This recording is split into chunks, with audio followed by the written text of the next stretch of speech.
Hi everyone, and welcome to this week's Crime and Punishment story. This week I am covering the story of Archibald Bolam and the murder of Joseph Millie in Newcastle Upon Tyne in 1838. This is a baffling story, and it has taken me quite a while to research and understand all of the details, and I think it will be quite a long story, so I've decided it would be better to do it in two parts rather than one very long story. I hope you will find it as interesting as I did. But before we begin, can I just say, if you do enjoy this story, then please do give it a thumbs up, and if you are new here, then please do consider subscribing to the channel to help support the content we create. Thank you. Welcome now to part one of this mysterious story. There isn't a lot of information about the early life of Archibald Bolam, but what is known is that he was born in around 1797 in Harbottle in Northumberland to parents John and Jane. He was one of four known children. It would appear that he never married, focusing, it would seem, on his job. He had previously worked as a school teacher in Harbottle, and then later he moved to Newcastle to take a similar job, eventually ending up as the master of the Royal Jubilee School in Newcastle. However, school life was not for him, and he left to take the position as an actuary for the Newcastle Savings Bank in 1821, a position he held for around 16 years, and he lived in Gateshead with his housekeeper. He was described as being a very kind and caring man, always willing to help those less fortunate than himself. Joseph Millie, the victim, was said to be around 54 years old at the time of his death, which would give him a birth year of around 1784. His parents are unknown, but it was said that he had been born in North Shields. He had married a lady by the name of Elizabeth Campbell in around 1822, and they had 5 children together. In 1835, Elizabeth died after the birth of their 5th child. The details state that 2 months later the child also became a tenant of the Narrow House. I can only view this to mean that the child also died. I have never heard that expression before, and several online searches revealed that it could be a term used for a grave, and the use of the word also led me to believe that it was another death. Joseph was then left to bring up 4 young children on his own. It was shown from a letter written by Joseph to a friend some 2 years before his death that he had had a terribly hard life since his wife's death, moving from town to town for work and often having to leave his children, the oldest, who was around 12 years old at the time, and the youngest 5, to fend for themselves. He had on 2 occasions employed a housekeeper to take care of the children as well as the home, only to find that they had stolen from him, one even taken the carpet from the floor when she left, and another taken the children's clothes to use to mend her own. He had not taken a housekeeper since, leaving his oldest daughter to look after the home. He was said to be a very humble man, taking charity whenever it was offered, but also willing to work as hard as he could to care for his family. Although it is not made clear how Joseph came to know Archibald, it is stated that Archibald was the person who put Joseph forward for the job as the clerk at the Newcastle Savings Bank. He had worked there on a trial basis, as there was already another clerk working there, but he had very recently been offered a permanent position when the other man left, which he had accepted.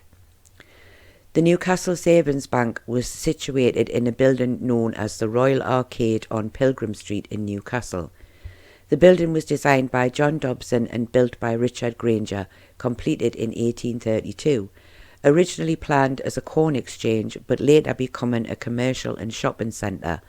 The bank had their rooms on the first floor of the building, a waiting room and a room used by the staff to deal with all other aspects of the business. These rooms had doors which could be locked from both the inside and the outside. For some days prior to the murder, it was stated by Archibald that he had been sent several anonymous letters, but he was not clear as to their actual content. He claimed that on the day of the crime, Thursday, December the 6th, he had received a letter in the afternoon telling him that he needed to go home or something bad would happen. He decided to return home to make sure his house was all locked up and safe. He lived in Sedgwick Place in Gateshead, and he claimed to have left the bank at a little after 5 p.m, returning sometime after 7 p.m. It was not stated, but if we assume that Archibald would be walking from Newcastle to Sedgwick Place, this would explain the length of time that he was away. When he left the bank, he said that Joseph had already gone for his tea. Joseph lived very close to the bank at Croft Stairs, and although he would usually have his dinner at the bank, his daughter would usually bring this in for him. He always went home for his tea to spend some short time with his children. It was quite common for the bank staff to work up to 9 or 10 p.m. at night at certain times of the year, even though the bank itself would be closed to the public at around 3 p.m, and this was one of those times, so both men would be expecting to work until late that night, which is why Archibald returned there after his brief visit home. On returning to the bank's rooms, Archibald stated that the bank door was locked. He said that Joseph, when inside alone, was often in the habit of locking the door, so this was not unusual. He unlocked the door and found the room to be in relative darkness, stating that the candles were not giving off much light and that the fire in the hearth was quite low. On walking towards his desk, he then saw Joseph lying on the rug in front of the fireplace. For whatever reason, he claimed to think that Joseph was asleep. He continued in the direction of his desk, saying he planned to speak to Joseph, but before he could do this, he said that he sensed someone else was in the room, and on turning slightly, he was hit on the right temple by a man who he described as being in disguise, with his face blackened. Archibald said that he then ran towards the window shouting "murder" with the intention of raising the alarm, but the man quickly followed him and said if he didn't keep quiet he would do to him as he had done to the other man. He then hit him again, and Archibald said he fell to the floor. He said that the man then attempted to cut his throat, and he then became insensible almost straight away. By this I assume him to mean that he passed out. Some short time later, he claimed his senses returned and he heard someone moving about in the waiting room of the bank, but he was too afraid to make any sound. He said he did not remember anything else until he was found by the police and firemen several hours later. At around 1:30 a.m, a fire was noticed in the building. Smoke was spotted coming from the offices of the bank by P.C. Golding, who was in the area at the time, and he alerted the fire service. A lady living opposite the building on Pilgrim Street claimed to have seen a light in the windows that she thought looked like a fire at around the same time. The fire brigade arrived a very short time later, when it was said that flames could clearly be seen at one of the windows of the bank. The fire was put out by around 2:45 a.m, and P.C. Golding returned to the scene, entering the bank by the waiting room. This was the room that had been on fire. It was said to be badly burnt. The door between the waiting room and the office area had been on fire. The safe in the room was open with a key in the lock, and papers inside had been burnt, and more papers were scattered around the floor. It was thought that the fire had been started deliberately. Papers seemed to have been placed close to the fireplace in the waiting room and spread around the floor, more in the hope that they would burn than as if someone had been looking for something and had dropped them. On opening the door to the office area, the body of Joseph Millie was immediately found. A blood-stained poker from the fire was also found close to the body. It was still quite dark in the room, so it was hard for anyone to tell if Joseph was still alive or not, so a doctor was immediately sent for. A very short time later, Archibald was discovered a short distance away from where the body of Joseph was lying. He was clearly still alive, but in quite a poor state, seeming to find it hard to keep his eyes open. P.C. Golding removed what he assumed to be important papers from the bank to take to the police station, and it was on his return to the bank that he discovered a dog. The dog was laying under the table close to where Archibald had been lying. The dog was also alive and was taken to the police station, where efforts were made to find its owner, but no one came forward to claim it as theirs. When the doctor arrived at the bank, he very quickly realised that Joseph Millie was dead. It was said he was very cold and had clearly been dead for some time. He had been badly beaten and his clothes were marked with blood in several places. Archibald's wounds were not thought to be life-threatening, and he was taken from the bank to the doctor's house, where, after he had been examined, he told the story of the mystery man who had attacked him. The area around the Royal Arcade was quite a busy one, and the building was not just used for businesses, as some people also lived in rooms on the top floor. There would also be watchmen or policemen positioned at the entrances to the arcade, and it was said that anyone unknown to the area should easily have been noticed. However, it was said that no one had spotted anyone strange in the area that night. It is worth mentioning, though, that both the men who had been at work that night watching the entrance said they knew neither Joseph or Archibald by sight.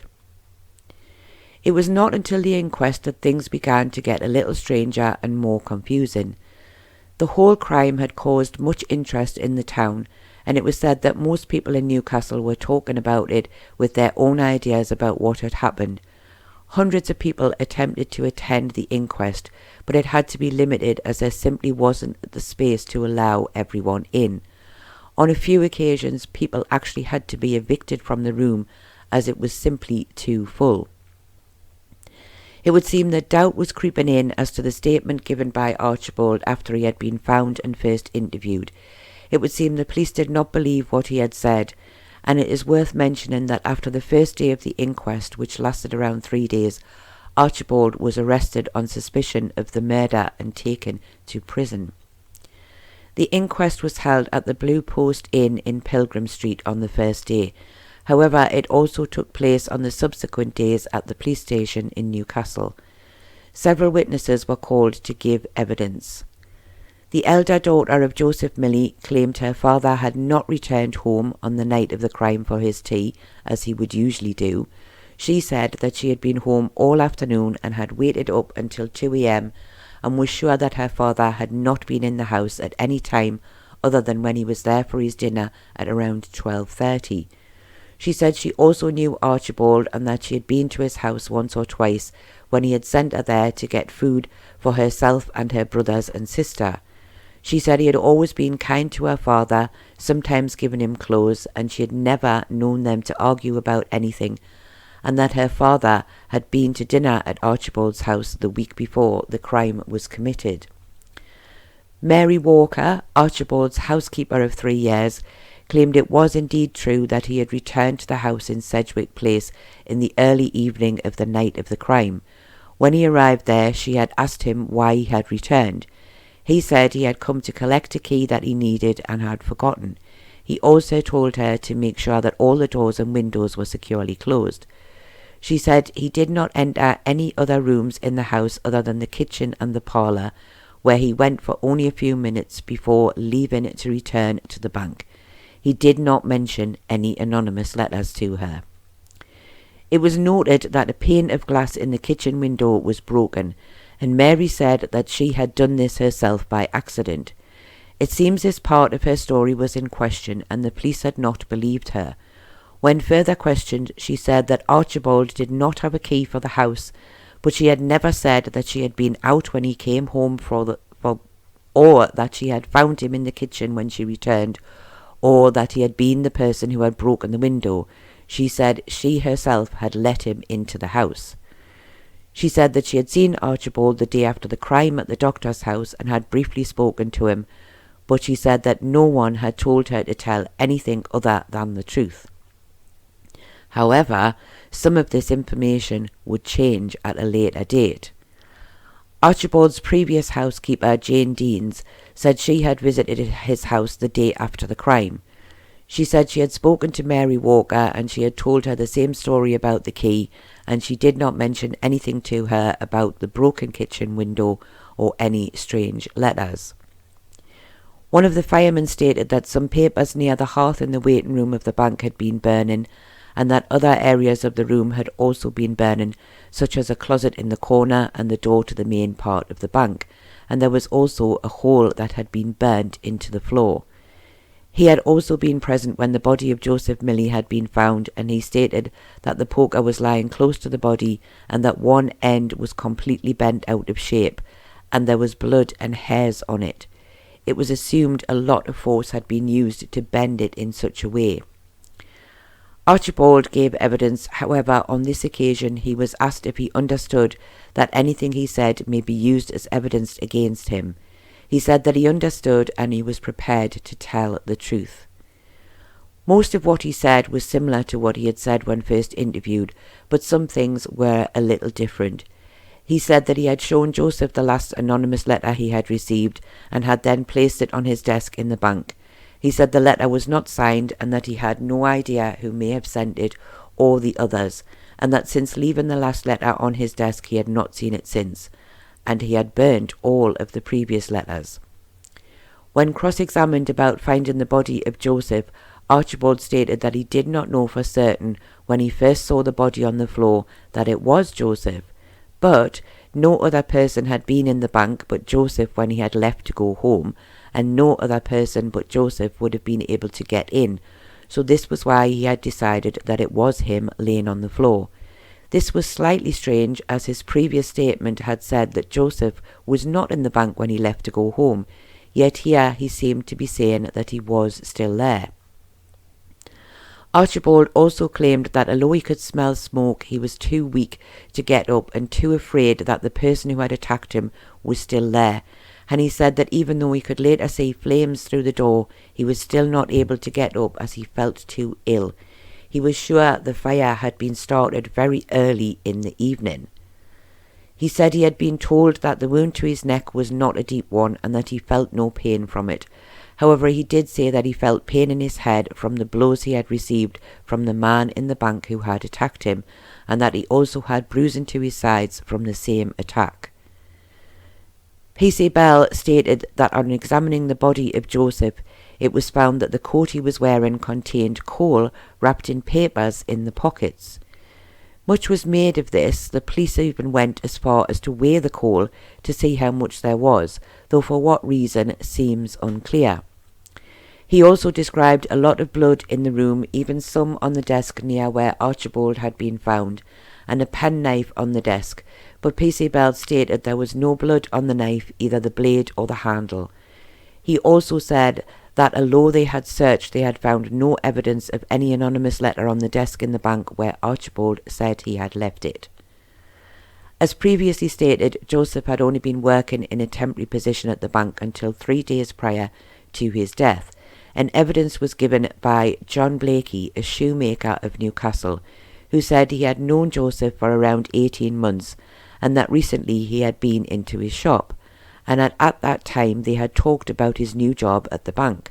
John had asked him if he thought he would be given a permanent position, and Joseph had said that someone was doing all they could to prevent him from getting the job, and that this person had also been sending letters to Archibald defaming his character, and that Archibald had shown him 2 of these letters. However, he felt that Archibald's help, who he clearly did not believe what had been said in these letters, he would still end up being made a permanent member of the staff, which he had been. Although it wasn't stated by John that these letters were anonymous, he also did not give a name of who had sent them, and Joseph doesn't seem to have told him. So were these the anonymous letters that Archibald had mentioned in his statement earlier? A small mention must be given to the mystery dog. It was stated that this dog did not belong to Joseph and that it would have nothing to do with Archibald, so it seemed to belong to neither of the men in the bank. So how had it come to be inside the bank, and who did it belong to? The coroner and the jury at the inquest did not seem to have much interest in the mystery dog. The coroner summed up the evidence and said it was for the jury to decide if they felt that the murder had been committed by someone who had broken into the bank and attacked both men. If they did, then they must return a verdict of willful murder by person or persons unknown. But if they felt that the testimony by Archibald was a tissue of lies, and that the wounds to his body had been self-inflicted, and that he had been the person to attack Joseph, then they must return a verdict of guilty of willful murder against Archibald Bolam. The jury retired for only half an hour before returning a verdict of guilty of willful murder against Archibald Bolam, and he was committed for trial. Joseph Millie was buried at Newcastle Ballast Hills in December of 1838. There are no real details of the funeral, but I assume due to the public sympathy for Joseph and his family that it might have been paid for with public donations. As a little side note, the Ballast Hills was a huge cemetery in Byker, Newcastle Upon Tyne, mostly used for nonconformists, but also the poor and previously the plague victims, which led to its later name of Plaguey Fields. And it was said to be one of the largest nonconformist burial sites outside of London. The cemetery closed in 1854, and in 1926 it was made into a public park. All of the headstones were removed and said to be placed around the outer walls. However, many seem to have ended up as the footpaths around the park, as you can see from the photos on screen. The murder of Joseph Millie had created enormous interest in Newcastle, and it was written about in many newspapers over the following weeks. Lots of them showed sketches of the room at the bank, and some even went as far as giving out details of Archibald's home address and some of his personal details. It was said that no other crime had ever created quite so much public interest. People were actually making up their own stories about what had happened and sharing them as facts.